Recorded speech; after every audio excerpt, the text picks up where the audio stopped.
Je vous dis bonjour au nom de Jésus, bien-aimés. Amen. Amen. Soyez bénis. Amen. Nous sommes bénis. Amen. Et c'est vrai, bien-aimés, le Seigneur veut vraiment nous transformer. Et lorsque je dis que le Seigneur veut nous transformer, le Seigneur veut vraiment connaître l'état de notre cœur. Il le connaît déjà. Il le connaît déjà, mais il veut une transformation de nos cœurs. Amen. Il est important pour nous, mes bien-aimés, de veiller sur notre cœur. Amen. Que vraiment que le Seigneur, il nous aime. Il est amour et il nous a aimés avant.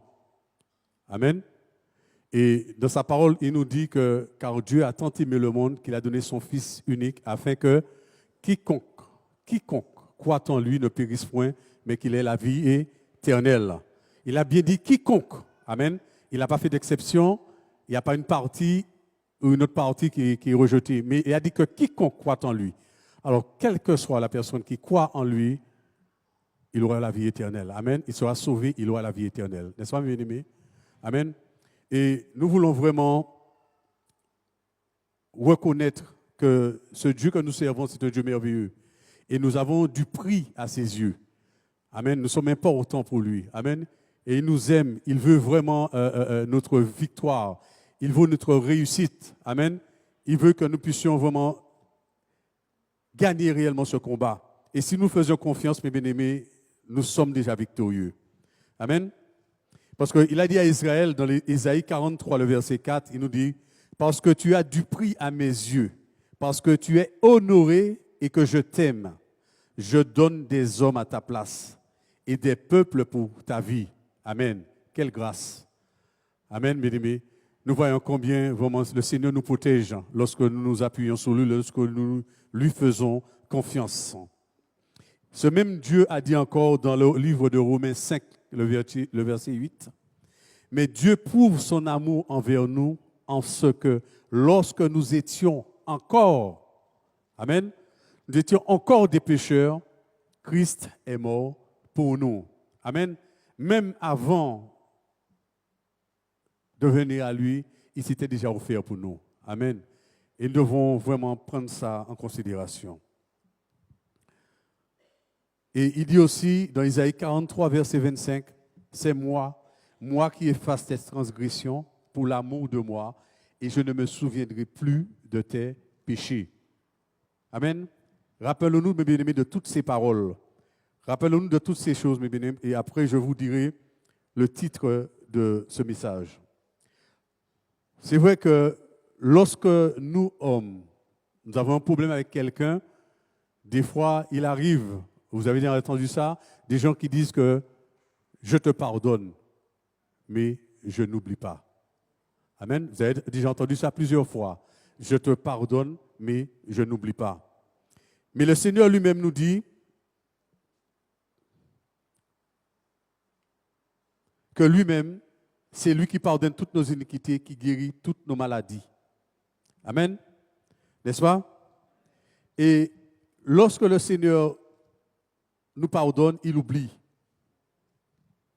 Il oublie les péchés. Il oublie ce que tu as commis. Mais à ce que il te dit, ne repasse pas par le même chemin. Amen.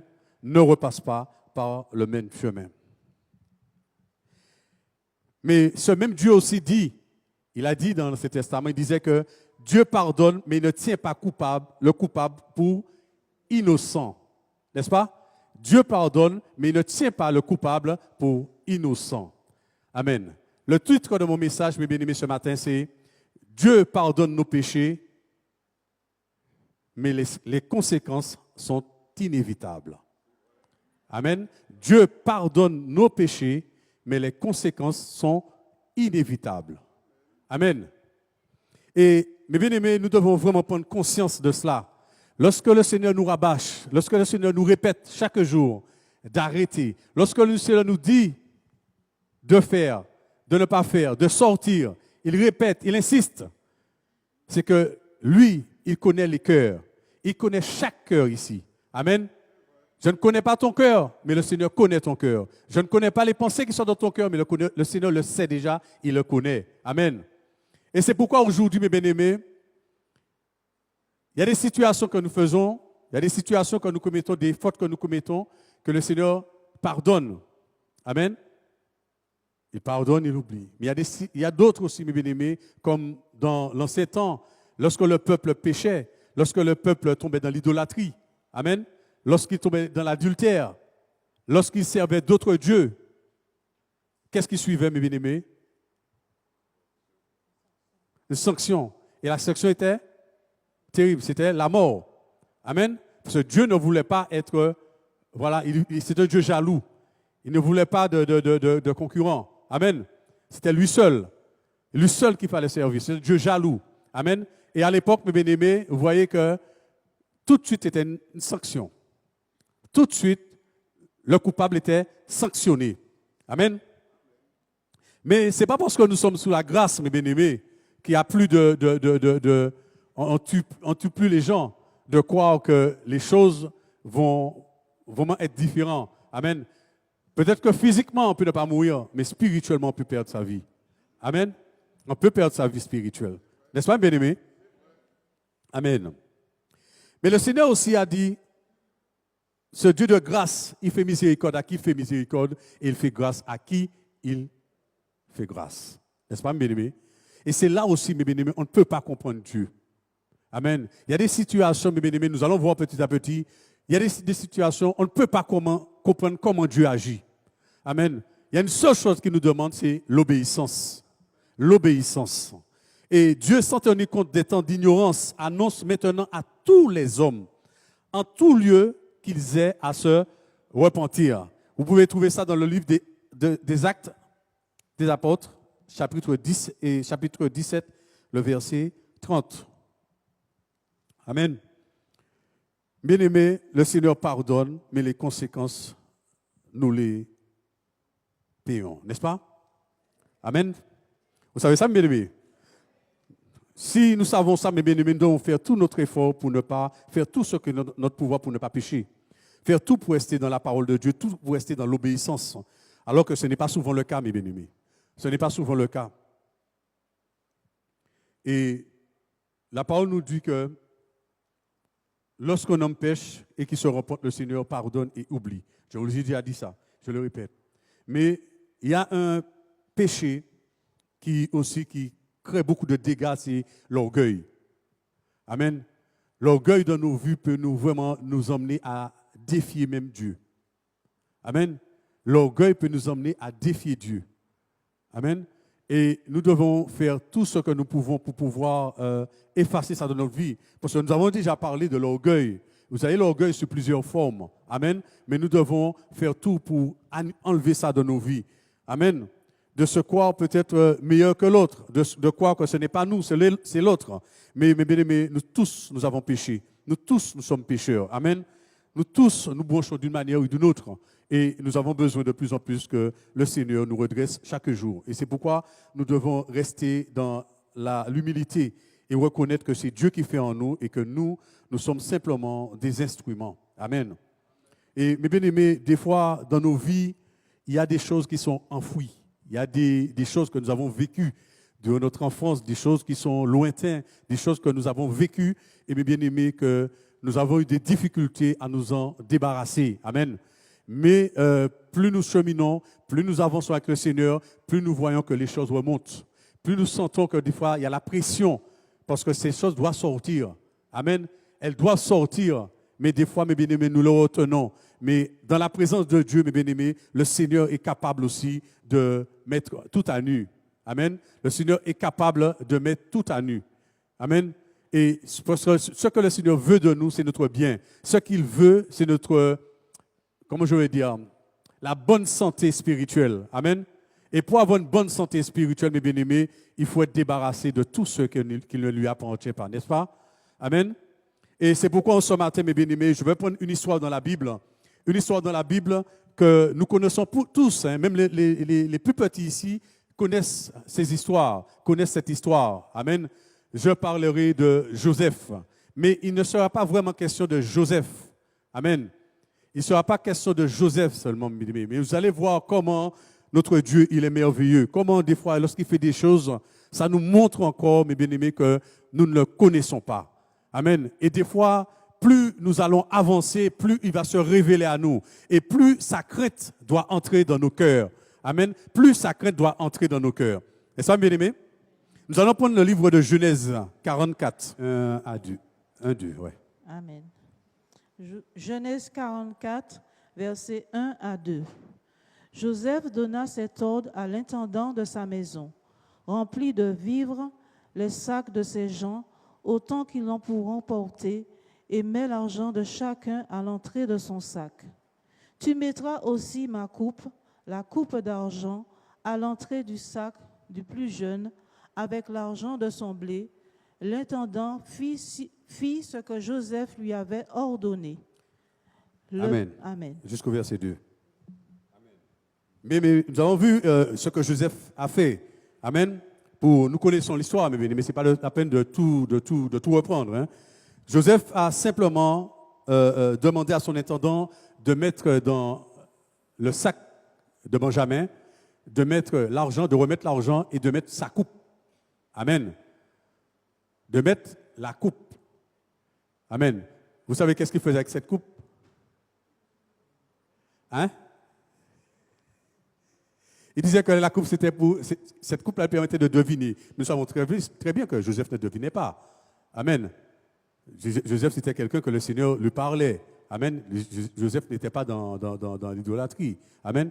On savait que le Seigneur parlait directement à Joseph. Amen. Et que la coupe, c'était. Voilà, il s'en servait, quoi. Mais lui, gouverneur d'Égypte, il a fait comprendre aux autres, c'est ce qu'il croit, les autres, que c'est la coupe qu'il utilise pour deviner. Mais nous savons que Joseph ne devinait pas. Amen. Le Seigneur parlait à Joseph. Amen. Et Joseph disait ce que Dieu lui disait, n'est-ce pas? Amen. Et il disait, mes bien-aimés, j'avance un peu. Dans le verset 9, vous savez, il a mis dans le sac, l'intendant a mis dans le sac, et après, Joseph lui a dit d'aller, de retrouver ses gens et de les ramener. Alors, le verset 9 nous dit... Que celui de tes serviteurs sur qui se trouvera la coupe meure, et que nous soyons nous-mêmes esclaves de mon Seigneur. Ça, ce sont les frères de Joseph qui ont dit ça, mes bien-aimés, n'est-ce pas? Amen. Des fois, mes bien-aimés, nos paroles peuvent nous condamner. Nos paroles peuvent nous condamner parce qu'eux, ils étaient sûrs que la coupe n'était pas dans les sacs. Ils étaient sûrs que la coupe n'était pas dans leur sac. Amen. Mais cette parole-là, mes bien-aimés, on pourrait pour l'écouter très cher. Amen. Parce que par nos paroles, des fois, nous nous condamnons. Des fois, lorsque nous sommes prompts à parler, lorsque nous ne voulons pas être lents, apprendre à écouter, attendre avant de répondre, mes bien-aimés, des fois, nous répondons très vite et des fois, ça peut nous coûter très cher, n'est-ce pas? Ça peut nous coûter très cher. Amen. Le verset 10 nous dit... Et il dit, qu'il en soit donc selon vos paroles. Celui sur qui se trouvera la coupe sera mon esclave et vous serez innocents. Là, c'est l'intendant qui parle, n'est-ce pas? Il a dit qu'il en soit donc selon vos paroles, selon ce que vous avez dit. Amen. Par tes paroles, tu seras justifié aussi, par tes paroles, tu seras condamné. N'est-ce pas, bien-aimé? Par tes paroles. Il sera fait selon ce que vous avez dit. Ce n'est pas lui qui a dit, mais c'est eux-mêmes qui ont dit. N'est-ce pas, bien-aimé? Et le verset 15 nous dit? Verset 15. Joseph leur dit, quelle action avez-vous faite? Ne savez-vous pas qu'un homme comme moi a le pouvoir de deviner? Amen. Vous avez vu, mes bien-aimés, là, il continue à enfoncer le clou, mes bien-aimés. Et il veut vraiment les éprouver, voir qu'est-ce qui sort d'eux. Amen. Et c'est là, mes bien-aimés, que c'est important, mes bien-aimés. C'est là que c'est important et c'est là que ça m'intéresse. Et c'est là que c'est cette partie-là qui m'a intéressé et qui m'a beaucoup interpellé, c'est ce que répondit Judas. Parce que Judas, c'est lui qui a répondu, c'est lui qui s'est proposé, c'est lui qui a répondu, c'est lui qui a répondu pour ses frères. On n'a pas entendu parler des autres, mais Judas. Et c'est Judas qui a vraiment répondu. Qu'est-ce qu'il dit dans le verset 15, ma sœur? Verset 16. Judas répondit, que dirons-nous à mon Seigneur? Comment parlerons-nous? Comment nous justifierons-nous? Dieu a trouvé l'iniquité de tes serviteurs. Nous voici esclaves de mon Seigneur, nous et celui qui s'est trouvé la coupe. Amen. Amen. Alors, mes bien-aimés, il dit, Que dirons-nous à mon Seigneur? Qu'est-ce qu'on peut dire? Comment parlerons-nous? Comment nous justifierons-nous? La chose, elle est là. Elle est là. Comment on peut se justifier? Qu'est-ce qu'on peut dire? Amen. Il a dit que Dieu a trouvé l'iniquité de tes serviteurs. Nous voici esclaves de mon Seigneur, nous et celui qui s'est trouvé la coupe. Sur qui s'est trouvé la coupe? N'est-ce pas, mes bien-aimés? Amen. Vous avez vu, mes bien-aimés, que voilà, ils sont esclaves, voilà, ils sont piégés. Mais eux-mêmes, pour eux, la coupe n'était pas dans leur sac. Amen. Mais eux-mêmes, ils ont donné leur sentence, mes bien-aimés. Mais là, nous verrons, mes bien-aimés, ce qui m'intéresse, c'est de savoir qui est Judas. Qui est Judas? Amen. Qui est Judas? Et juste faire un peu l'histoire de Judas. C'est pour voir, mes bien-aimés, que nous aussi, mes bien-aimés, on peut faire des choses, on peut faire des actions, mais Dieu reste Dieu. Amen. Et Dieu peut faire de grandes choses. Dieu peut utiliser une voie tortueuse que nous avons suivie et nous sommes repentis et l'utiliser pour sa gloire. N'est-ce pas? Et là, nous montrons encore, mes bien-aimés, la grandeur de Dieu. Amen. La toute-puissance de Dieu. Et personne ne peut lui dire ce qu'il a à faire et ce qu'il doit faire. Amen. Il fait comme il veut. N'est-ce pas, mes bien-aimés? Et c'est surtout ça que nous devons savoir. Personne ne connaît les choses de Dieu que Dieu lui-même. Amen. Et si il nous demande de faire certaines choses, c'est parce qu'il sait ce qu'il fera avec nous. Alors, Judas, c'était qui? Judas, c'était le 4e fils de Jacob avec Léa. N'est-ce pas? Il y avait Ruben, Siméon, Lévi, et venait après Judas. Amen. Ce même Judas, c'est lui aussi qui a, je peux dire, qui a donné l'idée à ses frères de ne pas le tuer, mais de le vendre à des marchands qui passaient. N'est-ce pas, mes bien-aimés? Amen. Lui, il a fait de façon à ce qu'il ait toujours la vie. Vous allez me dire, oui, Seigneur, c'était le plan de Dieu. Dieu avait déjà établi son plan. Oui, Dieu avait établi son plan. Mais mon Dieu, mais bien aimé, ça aussi, nous sommes concernés dans cela. Amen. Et il n'a pas pris part. C'est vrai qu'il était avec eux. Amen. Mais lui, il a eu une autre pensée par rapport à ce que les autres avaient. Et déjà, même avant lui, il y avait Ruben. Qu'est-ce que Ruben a fait? Ruben a dit non, de ne pas le tuer, de ne pas répandre le sang, mais de le mettre dans la citerne. N'est-ce pas? De le mettre dans la citerne pour lui pardonner la vie. Ce sera peut-être après pour le libérer, pour le renvoyer vers son père, mes bien-aimés. Mais nous avons vu que par cela, il a été libéré parce que il a été vendu pour des marchands qui passaient. N'est-ce pas? Et mes bien-aimés, là encore, nous voyons cette attitude. Cet homme, c'est vrai, il a tout fait pour essayer d'épargner son frère. Mais cet homme aussi, ce Judas aussi, a commis des erreurs. N'est-ce pas, mes bien-aimés? Ce Judas a commis des erreurs. Ce Judas, amen, il s'est marié avec une Cananéenne. Je vous donnerai les versets tout à l'heure. Il s'est marié avec une Cananéenne, mes bien-aimés. Et il a eu 3 fils avec la Cananéenne. Amen. C'était Er, Onan et Sheila.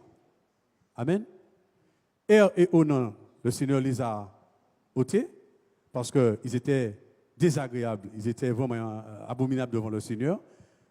Er parce qu'il était sa méchanceté, le Seigneur a pris sa vie. Et Onan parce que lorsqu'il est mort, comme Er était marié à Tamar, amen, il était marié à Tamar et le Seigneur lui a dit, son père lui a dit de prendre Tamar pour avoir une postérité de son frère. Et lui, Onan n'a pas voulu. Amen. Des moments, mes bien-aimés, lorsque nous analysons, lorsque nous voyons ça, mes bien-aimés, il y a certaines choses que le Seigneur nous demande, il y a certaines choses que le Seigneur établit, mes bien-aimés, et des fois nous passons outre parce que nous ne sommes pas sensibles, parce que nous n'écoutons pas ce que Dieu nous dit. Amen. Et par ça, Er et Onan, ils ont perdu leur vie. Alors ceux qui restaient, ils restaient chez là. Il restait le dernier fils. Alors le père a promis à Tamar, ce fils. N'est-ce pas, mes bien-aimés? Nous arrivons. Et lorsqu'il a promis ce fils à Tamar, en grandissant, lorsqu'il sera grand, lorsqu'il a grandi, Sheila, il ne l'a pas donné à Tamar, par peur que lui aussi, qu'il perde sa vie. N'est-ce pas, mes bien-aimés? Voilà. Et ce qui s'est passé, il n'a pas donné à Tamar. Alors, ce qui s'est passé, mes bien-aimés, Tamar a agi par ruse. Et à ce moment, pour votre postérité, elle était vers son beau-père.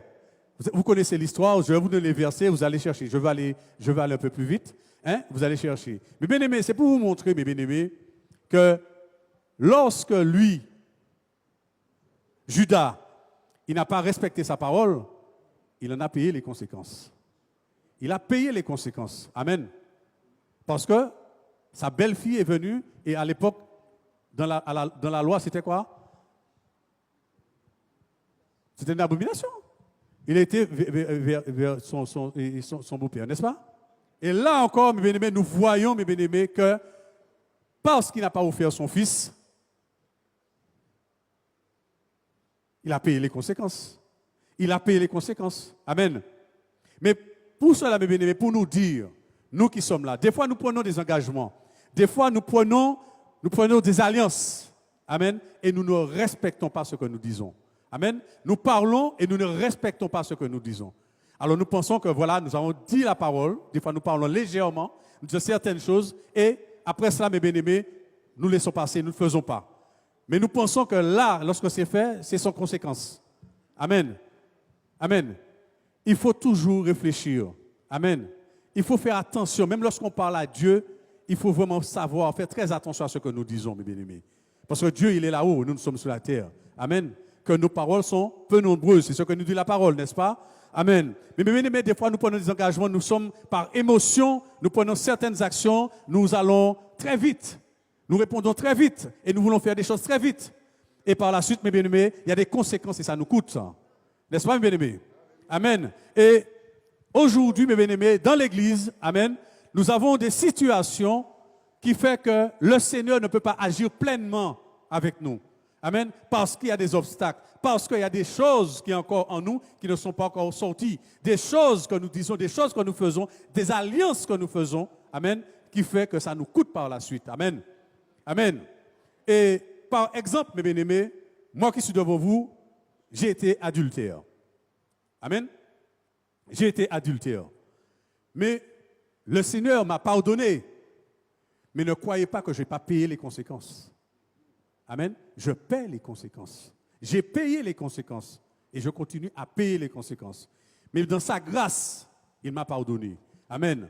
Là où on avait une certaine facilité de pouvoir s'avancer, s'approcher de lui, là où nous avons une certaine facilité de faire certaines actions, elles deviennent plus difficiles. Amen. On a beaucoup plus de combats. Amen. Mais quand même, il nous pardonne. Amen. Rappelez-vous de David. Il n'y a pas longtemps, parce qu'on parlait de David.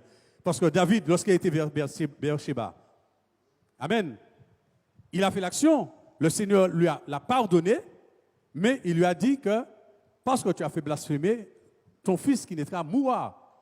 Mais bien aimé, mais à l'époque de David, David était sous la loi, n'est-ce pas?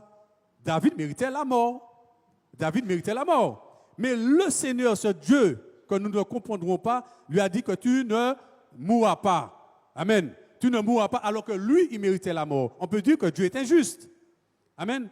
Mais Dieu fait comme il veut et il sait les projets qu'il a. Amen. Il sait ce qu'il va faire. Amen. Et à travers ça, mes bien-aimés, il lui a dit que tu ne mourras pas. Mais l'enfant qui naîtra, il mourra. Les conséquences de ton péché. Et nous avons vu encore dans sa lignée les conséquences que ça a créées. Amen. Les problèmes que ça a créés. N'est-ce pas, mes bien-aimés? Amen. C'est pourquoi aujourd'hui, lorsque le Seigneur nous demande d'arrêter, lorsque le Seigneur nous demande de nous détourner, de ne pas revenir sur les choses, d'arrêter avec certaines choses, il sait pourquoi il nous le dit. Parce que automatiquement, mes bien-aimés, vous payez les conséquences. Et lorsqu'on paie les conséquences, des fois on gémit, des fois on se plaint, des fois on dit beaucoup de choses. Mais cela vient de nous. C'est nous-mêmes qui avons fait nos affaires. C'est nous-mêmes, parce qu'on a été avertis. Amen. On a été avertis et on a fait à notre tête. Amen. Comme le Seigneur disait, nous avons le cou raide. Et des fois, nous persistons sur certaines situations. Et ça nous coûte. Amen. Et c'est ce qui s'est passé pour Judas par rapport à sa belle-fille Tamar. Parce qu'il n'a pas respecté sa parole. Amen. Aujourd'hui, mes bien-aimés, quel que soit, j'ai pris l'exemple de l'adultère. Amen. Il y en a d'autres, mes bien-aimés. Et des fois, les conséquences se répercutent. Amen. Parce que nous laissons des liens pour nos enfants. Amen. Et c'est tout un travail qu'il faut faire, tout un travail, tout un prix qu'il faut payer. Des gens me disent que oui, le Seigneur a payé le prix. Oui, le Seigneur a payé le prix pour moi. Il a payé le prix pour nous. Oui, c'est vrai. Mais nous, on doit rester assis là et ne rien faire. Amen. Comme le prix est payé, on ne peut rien faire. N'est-ce pas, mes amis? On a un prix à payer aussi. Amen. Et aussi, lorsque nous dévions, nous devons payer les conséquences. Amen. Et lorsque nous payons les conséquences, nous devons dire au Seigneur, merci papa. Merci pour ta grâce. J'aurais pu perdre ma vie, j'aurais pu mourir, mais tu m'as fait grâce. Et en ce matin, tu me permets d'être là. Et ça, c'est une réalité. Et c'est ce qu'on doit faire, mes bien-aimés, faire de plus en plus attention à comment nous marchons, ce que nous faisons et surtout ce que nous disons. C'est très important, mes bien-aimés. Parce qu'il est très facile d'entrer dans des conversations, dans des paroles qui peuvent nous mener à la mort. Il est très facile d'entrer dans des discussions, d'entrer dans des combats qui peuvent nous détruire demain matin. Amen. Mais Dieu est assez grand. Amen. Et il nous a montré au travers de David qui aurait pu mourir. Il a dit non, tu ne mourras pas. Amen. Je te laisse la vie, mais tu paieras les conséquences. Amen. C'est pourquoi, mes bien-aimés, nous devons prier les uns pour les autres.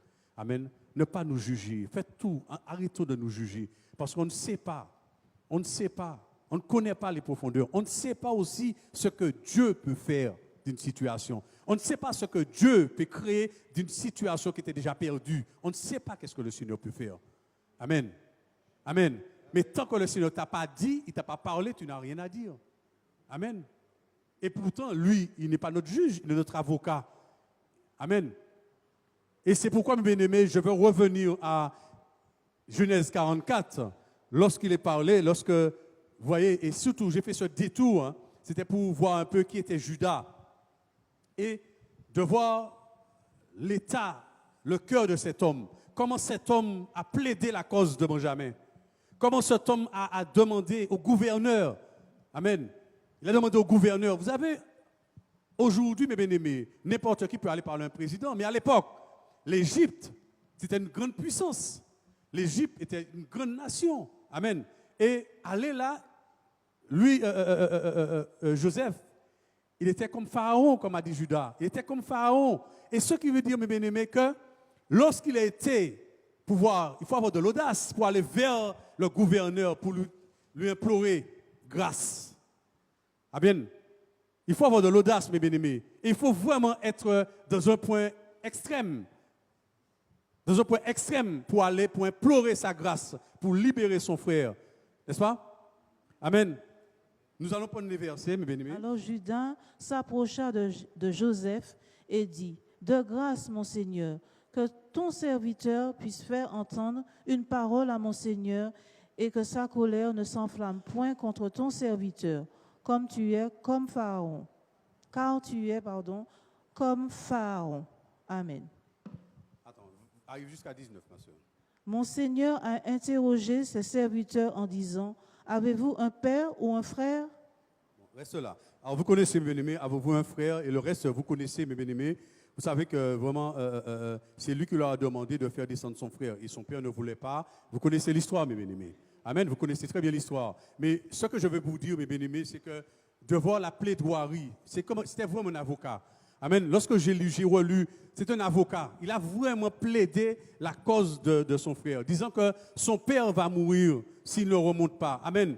Et de savoir, mes bien-aimés, que l'état du cœur de cet homme, nous montrant que vraiment cet homme, peut-être au moment où il parlait, mes bien-aimés, tous ses souvenirs sont remontés en lui.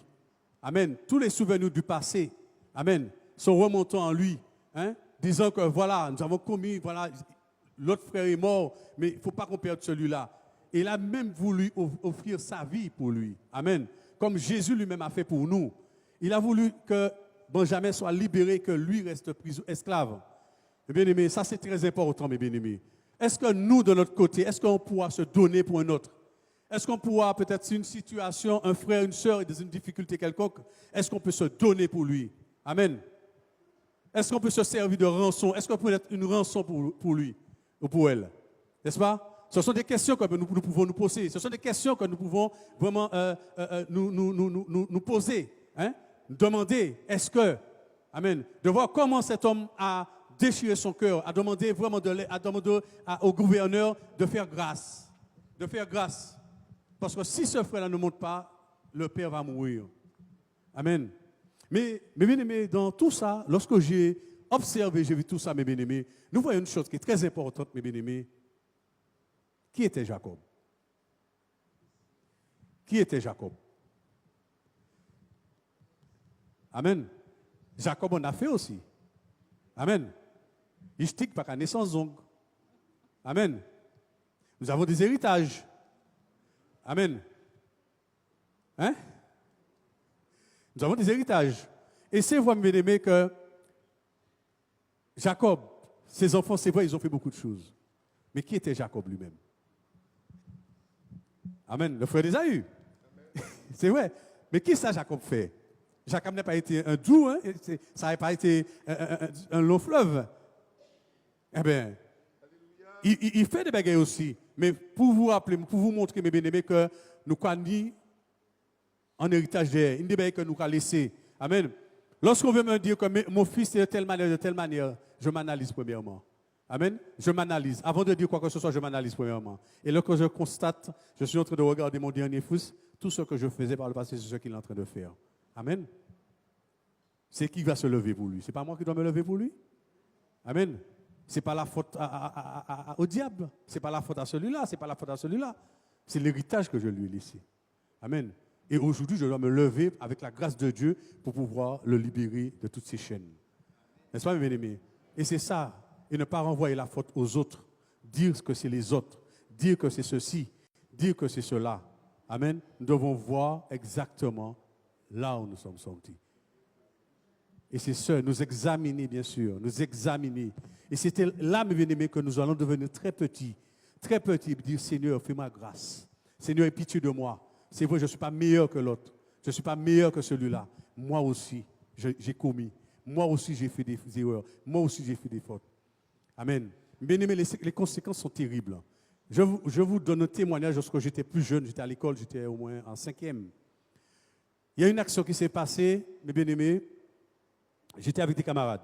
On était dans une classe, on était 5 garçons avec au moins une vingtaine de filles. Une vingtaine de filles. Mais c'était des turbulents. Alors, on les a mis avec les filles, pourquoi? S'ils allaient se calmer. Mais ils ne se sont pas calmés.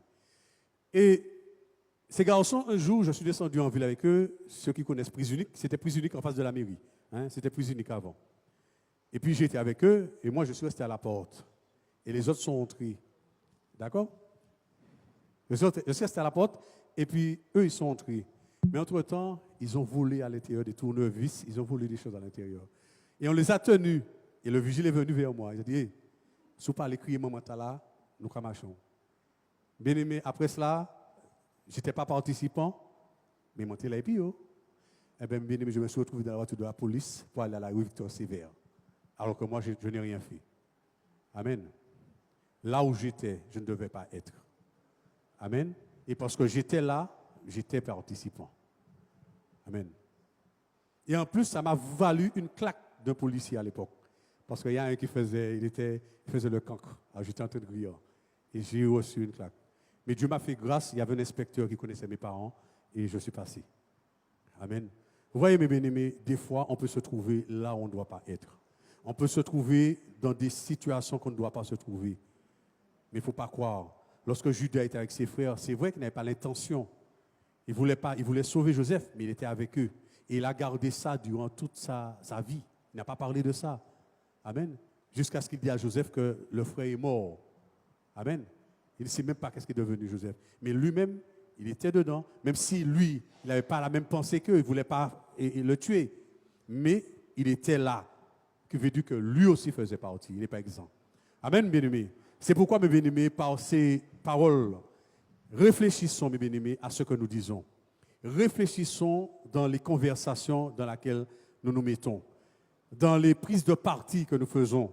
Parce que des fois, nous sommes tellement forts, nous sommes tellement connaisseurs, nous avons tellement l'esprit que nous savons toutes choses. Amen. Alors que le Seigneur lui-même nous montre que lui, il fait comme il veut et pas souvent comme nous voulons. N'est-ce pas, bien aimé? Pas souvent comme nous voulons. Il fait comme il veut. Amen. Il peut permettre une situation, il n'a pas droit à les faire, hein? Il peut permettre une situation lui-même pour faire éclater sa gloire par la suite. Amen. Mais sachant que Dieu aime le pécheur, mais il est le péché. Amen. Lorsqu'il nous demande de nous sortir, il faut sortir. Amen. Si nous n'arrivons pas à sortir, mes bien-aimés, demandons de l'aide. Demandez de l'aide. Mais des fois, l'orgueil nous empêche de demander de l'aide. Est-ce que moi, je vais descendre aussi bas, demander de l'aide? Mais oui, mais c'est ton salut qui est en jeu. C'est ta vie spirituelle qui est en jeu. Amen. Ce n'est pas un jeu, je dis en jeu. Ce n'est pas un jeu. C'est ta vie spirituelle. C'est ton avenir. Amen. Que tu dois mettre vraiment travailler pour. Amen. Aujourd'hui, le chrétien doit être humble. Amen. Rester simple. De plus en plus simple, mes bien-aimés. Parce que si nous ne sommes pas simples, vous savez, l'adversaire que nous combattons, il est puissant. Chaque fois on le dit, chaque fois on le répète, chaque fois on le dit. Mais quand même, on retombe dans les mêmes travers. Amen. Mais le Seigneur use de patience envers chacun de nous. Mais il dit une parole dans le livre d'Hébreux 10.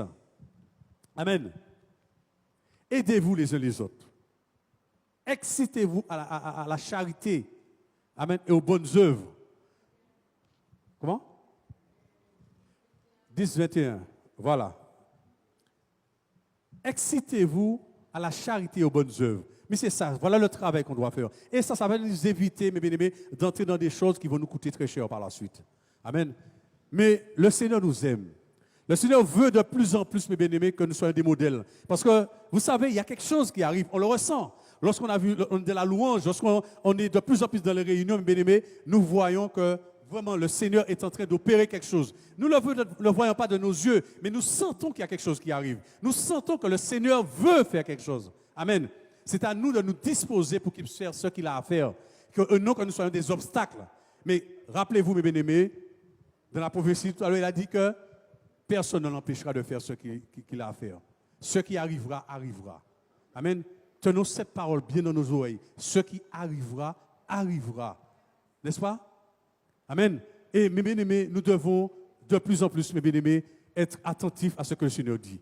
Amen. Je vais dire une parole qui va peut-être déranger certains, mais c'est pour notre bien, mes bien-aimés. Je vais vous dire que, je ne sais pas, vous savez prier. Vous savez prier. Vous pouvez prier. Vous pouvez crier au Seigneur pour qu'il puisse faire quelque chose, quelle que soit la situation. Mes bien-aimés, les gens qui ne participent pas, je vais le dire, à l'étude biblique, il y a la prière le vendredi, mais surtout les études bibliques, à un moment, vous serez dépassés. Un moment, vous serez dépassés. Parce que le Seigneur, ce qu'il veut nous enseigner. Nous ne comprenons pas toutes choses. Nous ne comprenons pas toutes choses. Et c'est par les études que le Seigneur va nous enseigner, mes bien-aimés.